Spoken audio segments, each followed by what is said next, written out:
On behalf of Florida's cable and broadband industry, hello and welcome to the Florida Cable Telecommunications Association's Capital Dateline. I'm here with the News Service of Florida's Jim Saunders, Executive Editor. Morning, Jim. Morning. Well, we've got some big things happening today, but before we go to politics, let's start with news. We know some things are happening big in South Florida. What's going on? Well, I think the Zika story is probably the dominant story in Florida right now. It's also a national story and an international story. I mean, this is a big deal. And you know, on Friday we got the news that a cluster of cases had been found in Miami Beach, which is one of the hot spots of tourism in Florida. So that kind of ratcheted up the attention on that issue even more than it had been. We've been seeing exponential growth, particularly in cases of people bringing the Zika virus into the state from out of state, travel-related cases they're calling it.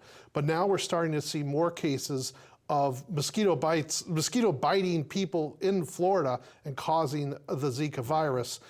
They have found 2 places in Miami-Dade County, Miami Beach, and an area called Wynwood, which is north of downtown Miami, where they have diagnosed these cases. And it's a big deal. I mean, this is a public health issue, but from a Florida perspective as well, it's a tourism issue. Right. And we are seeing, you know, the governor and his folks are really trying to balance this issue. It's sort of interesting to see what he is saying and so on, because tourism's a big deal in Florida. It's a huge industry.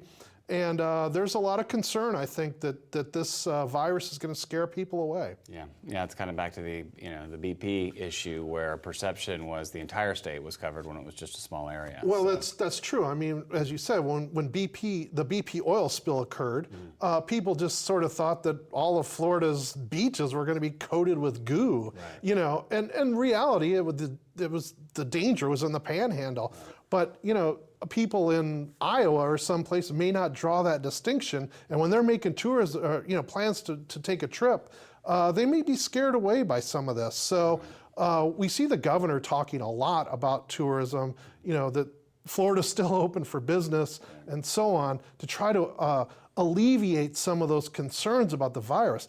But on the other hand, this is a public health issue. I don't think there's any doubt about it. A big public health issue.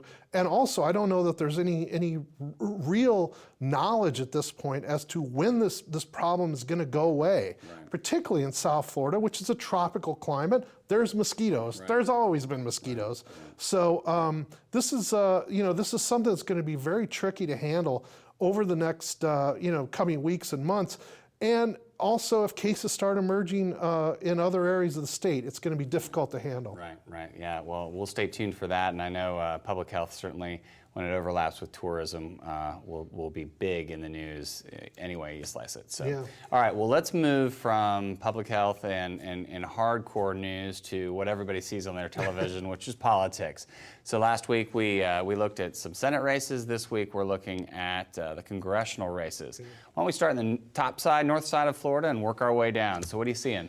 Well, I think one interesting race is here in Northwest Florida in Congressional District 2, which is a district that Gwen Graham won in a narrow election 2 years ago, and then it got redrawn and became a Republican stronghold. I don't think anybody thinks the Democrats have a chance to win that seat. That's why Gwen Graham isn't running for re-election. Right. But we got 3 candidates really fighting it out in that race. Neil Dunn, who's a doctor over in the Panama City area, Mary Thomas, who's an attorney here in Tallahassee, and Ken Sakaya, another attorney in Tallahassee, a former U.S. attorney. And it's that race is, I mean, they're going after each other on TV ads, and a lot of it is who's the most conservative in that district. I mean, the district is huge. It runs from the Alabama line all the way down to Levy County, includes parts of Tallahassee, includes Panama City. Huge geographic district. And very conservative. One of the other things that's actually appearing in ads in other parts of the state and other races is they're all trying to pin each other to who's the closest to Charlie Crist. Right. I mean, that's like become this this slam in these Republican primaries. Yeah, exactly. Right. It's like who's closer to Charlie? Don't vote for them. It's sort of fun to see the ads on that. But yeah, that's a big race, and whoever emerges from that primary is going to be most likely the next member of Congress from Northwest Florida. Well, okay, so we move from Northwest Florida to where? Jacksonville, well, Tallahassee to Jacksonville. Well, you just go the other direction. I mean, don't go west, go east, you know.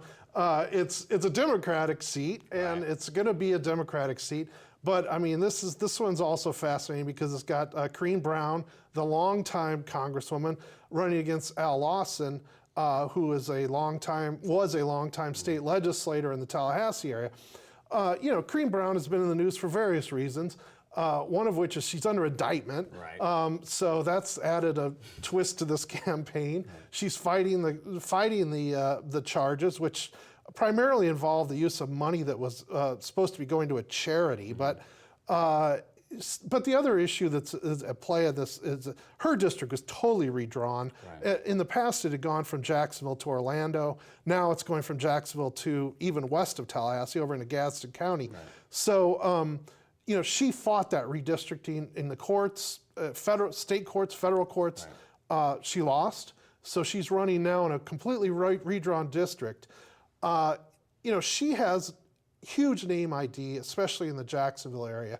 Al Lawson has a lot of name ID in the western parts of the district, so I think that's sort of where the play is. I will say I saw a big billboard for Corrine Brown in Tallahassee this morning, so she's obviously working it here. So you know, that's going to be an interesting race to watch, and whoever wins is going to be the Congress person. Well, okay, so that takes care of the top part of the state. Let's go down to Central Florida. What are we seeing down there?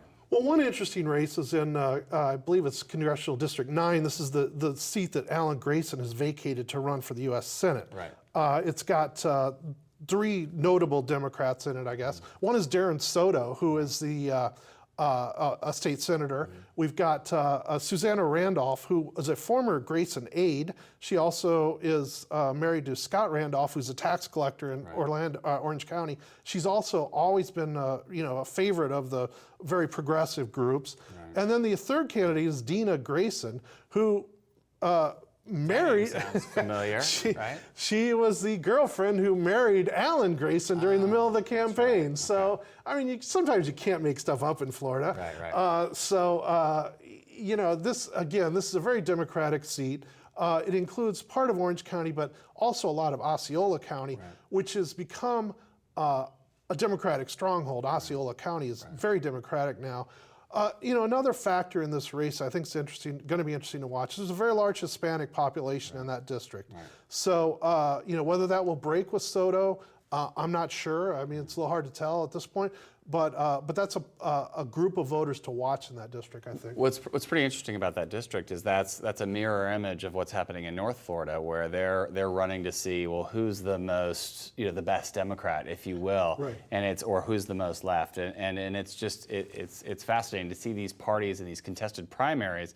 You know, that could be up to today the theme of this election is super contested primaries. Well, even with redistricting, you're seeing these districts that are still really not that competitive between the two parties. I mean, the primaries are going to decide a lot of that, and that's, you know, going to why what next Tuesday is going to be really interesting. All right, so we go from that race down south, and we're looking at a couple of big races happening down South Florida. What's your big one? Well, I think the one that's drawn the most national attention and you know, is Debbie Wasserman Schultz is trying to defend her seat against Tim Canova, who is and this has become sort of a proxy battle, if you will, between the supporters of Hillary Clinton, who support Debbie Wasserman Schultz, and the supporters of Bernie Sanders, who have given a lot of money to Tim Canova, who sort of came into this race unknown. I mean, he hasn't been in the, you know, politics in that area that long, and you know, they've really taken a run at Debbie Wasserman Schultz, who's represented this area of Broward County,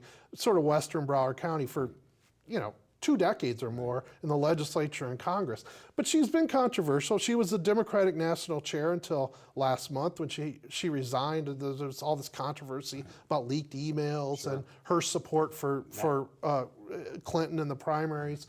So it's gotten a lot of attention. I tend to think that she's going to prevail in that primary. I mean, she's been in that, literally been in that, representing that area for more than 2 decades. Also, I think if you look at the demographics of those voters, they supported Hillary Clinton pretty heavily. So it's not a Bernie Sanders stronghold either. So but it's given her a race that she has not had in the past. Right. Well, with Bernie Sanders and that young voter turnout, that's the question of to see how they'll turn out in Florida. Well, in that district, though, there's a lot of old voters from New York. I mean, and so that's a different group than young voters of 25-year-olds. So. Well, we're going to stay tuned for the rest of these races, and I know we will definitely have more to talk about next Monday as we get closer to the primary. But for now, that's all the time we have. Jim, thank you very much for coming in. For more advances and updates for what's happening in Florida politics and opinions, please go to our website, which is CapitolDatelineOnline.com. Thank you for watching.